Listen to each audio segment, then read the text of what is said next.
आजमनगर में जलभराव को लेकर लोगों ने किया विरोध प्रदर्शन। अधिवक्ताओं की आर्थिक स्थिति खराब है, नहीं मिल रही कोई सरकारी मदद।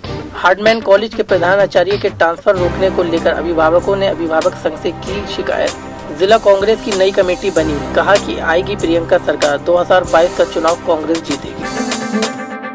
खबर बरेली की, बरेली से BTV,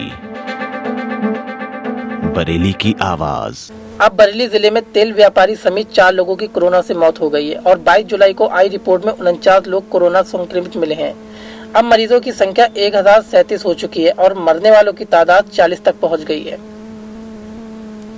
मोहल्ला आजमनगर के लोगों ने बुधवार को जलभराव को लेकर विरोध किया। कहा कि यहाँ गंदगी बहुत है, यहाँ पर कोई ध्यान नहीं देता। मौके पर नगर निगम के अधिकारियों ने पहुंचकर लोगों को शांत कराया और कहा कि जल्दी सफाई कराई जाएगी। वकीलों का कहना है कि लॉकडाउन से अब तक वकीलों की आर्थिक स्थिति बहुत खराब हो गई है और जल्दी कोर्ट बंद हो रहे हैं और सरकार से कोई मदद भी नहीं मिली है। क्योंकि लॉकडाउन से पहले कचहरी का काम स्मूथली चल रहा था, लोगों को न्याय मिल रहा था, लोगों के काम हो रहे थे, इंसाफ हो रहा था। लॉकडाउन के तुरंत बाद हालात ये हो गए कि कचहरी बिल्कुल बंद के काबिल हो गई। किसी वक्त भी अब हम जाएं तो ये पता नहीं लगता है कि दोपहर से कचहरी बंद हो जाएगी या छुट्टी हो जाएगी या लॉकडाउन निकल हो जाएगा। रोज़ आए दिन कोरोना के मरीज़ बढ़ते जा रहे हैं, शहर के अलावा कचहरी में भी बढ़ते जा रहे हैं। कल ही 2 अधिवक्ताओं को, सुरेंद्र पांडे जी को और उनको ये कोरोना की जांच हुई और पॉजिटिव पाए गए और वो घर पे अपने क्वारंटाइन हो गए। न्यायालय ने दो दिन की छुट्टी कर दी। 2 दिन की आज की और कल की छुट्टी है, 22-23 की और 24-25 की वैसे ही छुट्टी है वीकली, हफ्ते इतवार की जो होती है। तो अब अधिवक्ता के सामने जब ये संकट आ जाएगा कि कोई काम उसका होगा ही नहीं, कचहरी की खुलने की कोई गारंटी नहीं होगी, किसी काम का कोई हल नहीं होगा, तो पब्लिक का भी आना जाना बंद कर दिया गया है, पब्लिक को रोक दिया गया है। कन्वीनियंस की उसके लिए प्रॉब्लम है, जब कचहरी आता है तो अंदर जाने के लिए उसके लिए प्रॉब्लम होती है। वो फरियाद अपनी अदालत के सामने पेश नहीं कर पा रहा है, इसलिए उसे इंसाफ नहीं मिल रहा है और वो परेशान घूम रहा है, पुलिस के यहाँ चक्कर लगा रहा है, लेकिन जो फ्रूटफुल कायदे में उसको इंसाफ मिलना चाहिए था वो नहीं मिल पा रहा। वकील भी जब पब्लिक को इंसाफ नहीं मिलेगा, उसका काम नहीं होगा, तो वकालत का पेशे का मकसद ही क्या रह जाएगा और वकील की आमदनी का कौन सा ज़रिया हो जाएगा। वकील की आमदनी का ज़रिया ज़ाहिर है कम हो जाएगा। हमारे बार एसोसिएशन ने 34,000 रुपया हमारे 34 साथियों को अपने पास से इकट्ठा करके बांटा था। उस 1,000 में कुछ ख़ास तौर से उसके परिवार का कोई हल तो नहीं निकलता है, उसको कोई ख़ास मदद तो नहीं हुई, लेकिन कुछ आंसू पूछ गए कि ये कहना हो गया कि हाँ हमने कुछ पैसा अपने साथियों में बांटा। इसके अलावा गेहूँ, चावल, आटा, दाल हमारे कुछ साथियों ने इकट्ठा करके बांटा। अब प्रवीण सिंह एरन की तरफ से सुपरिया एरन ने 2 लाख रुपया बार एसोसिएशन बरेली को दिया है, उसके बांटने के लिए तैयारी हो रही है।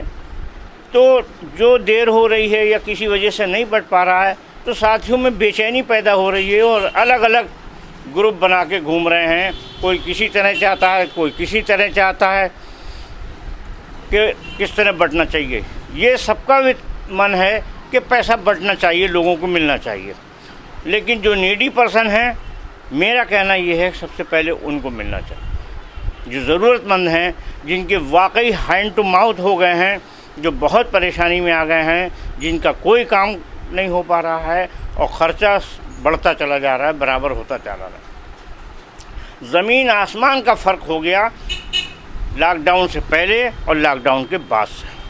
छोटा मोटा काम भी वकील साहिबान कर लिया करते थे, चालान निपटा लिया करते थे, छोटे मोटे जुर्माने निपटा लिया करते थे, छोटे मोटे केसेस निपटा लिया करते थे, छोटी मोटी बेल हो जाती थी, कर जाते थे, तो वो सब बंद हो गया। अब थाने से ही हो रहा है।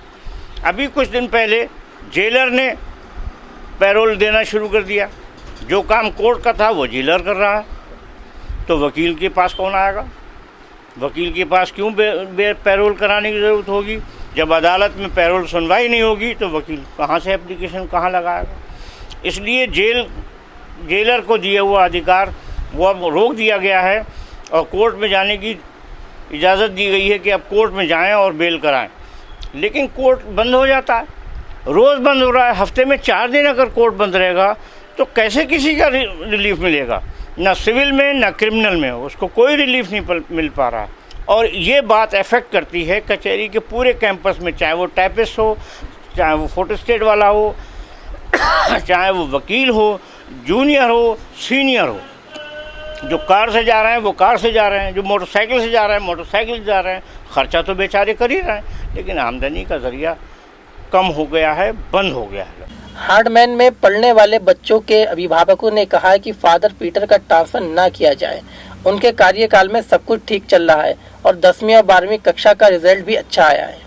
कि कोरोना के टाइम में जो ऑनलाइन क्लासेस हैं, स्पेशली जो यहाँ का मुद्दा है कि ऑनलाइन क्लासेस जो बच्चों की है वो पेरेंट्स उसका थोड़ा जो है अपोज कर रहे हैं, क्योंकि काफ़ी पेरेंट्स ऐसे हैं कि सिंगल पेरेंट हैं या फिर वैसे भी तो पेरेंट्स को कभी जाना पड़ जाता है अगर किसी काम से या मे बी टू जॉब, तो जो बच्चे हैं वो कैसे अटेंड करें। और जितना भी डेटा होता है वो ये ज़रूरी नहीं है कि उसमें सेव रहे, तो वो आगे शिफ्ट करता जाता है। ठीक, मेन प्रॉब्लम तो ये हो गई ऑनलाइन क्लासेस से रिलेटेड, जो मेन मुद्दा आकर के पड़ रहा है कि ऑनलाइन क्लासेस का किस लिए अपोज कर रहे हैं पेरेंट्स।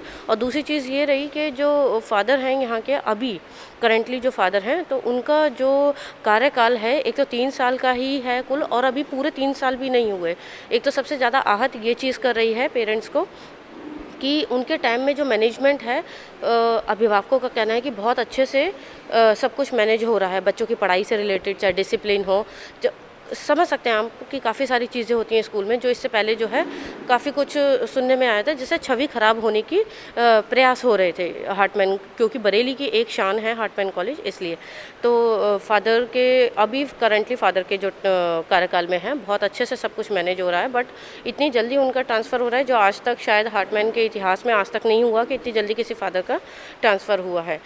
और ये शहर हमारा है, ये पेरेंट्स सब हम लोगों के हैं, तो अगर हमारे स्कूल की किसी की बदनामी होती है तो वो हमारे शहर की और हमारे देश की बदनामी है, जो कि पेरेंट एसोसिएशन कभी नहीं चाहती।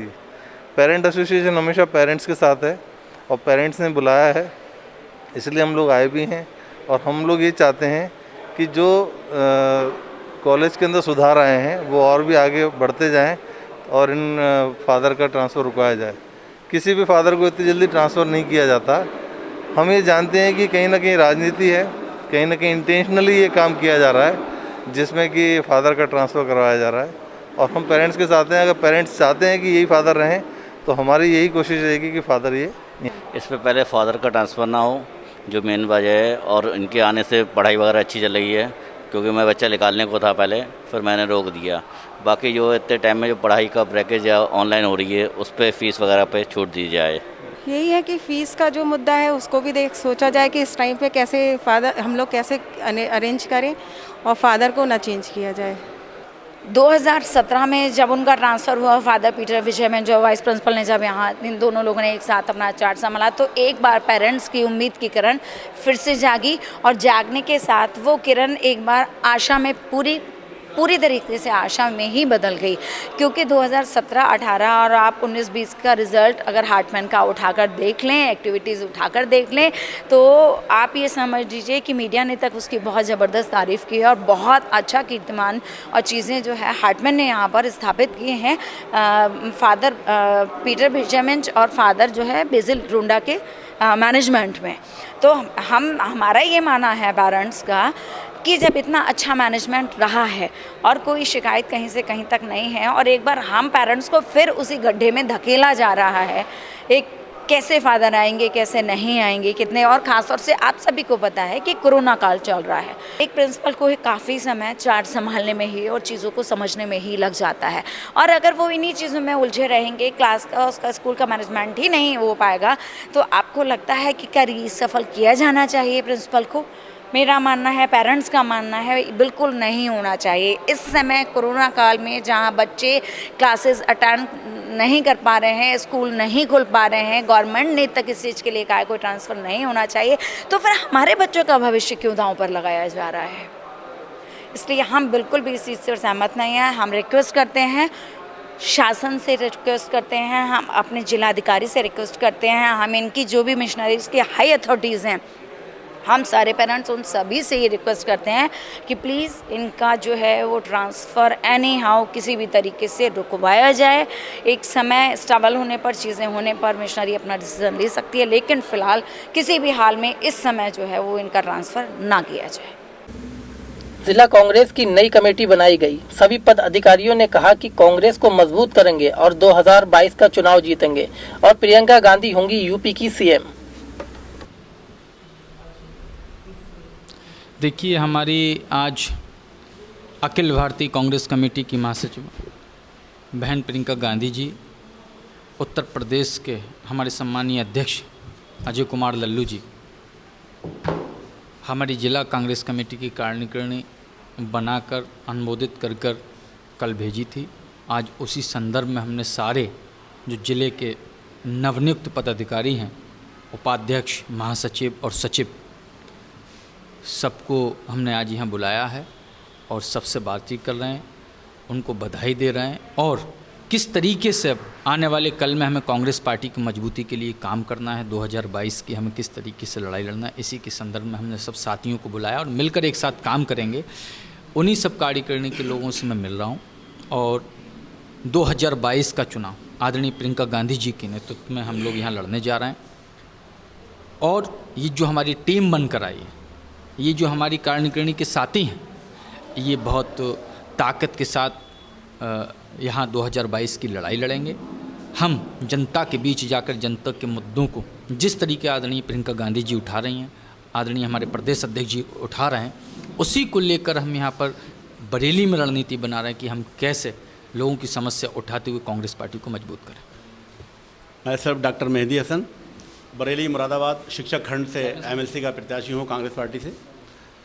आज जो जिला कार्यालय पर हमारी ये मीटिंग आज जो आयोजित की गई है, इस क्रम में हमारी पार्टी की राष्ट्रीय महासचिव श्रीमती प्रियंका गांधी और हमारे प्रदेश के अध्यक्ष अजय कुमार लल्लू जी ने जो कल सूची जारी की है, उस सूची में ख़ास बात रखी गई है कि ख़ास तौर से युवाओं को ज़्यादा जिम्मेदारी दी गई है, क्योंकि राष्ट्रपिता महात्मा गांधी ने कहा था कि जिस ओर जवानी चलती है उस ओर जमाना चलता है, क्योंकि ये युवाओं का दौर है, युवाओं को कुछ जिम्मेदारी दी जा रही है। और इससे 2022 का जो टारगेट है, जिस तरह से प्रियंका जी एक टारगेट लेकर चल रही हैं, 2022 यूपी फतेह 2022 लेकर जो हम लोग चल रहे हैं, तो पूरी तरह से कांग्रेस पार्टी, मैं आपको आश्वस्त दिलाना चाहता हूं कि 2022 में उत्तर प्रदेश की मुख्यमंत्री श्रीमती प्रियंका गांधी जी होंगी, क्योंकि उत्तर प्रदेश की जनता ने भारतीय जनता पार्टी के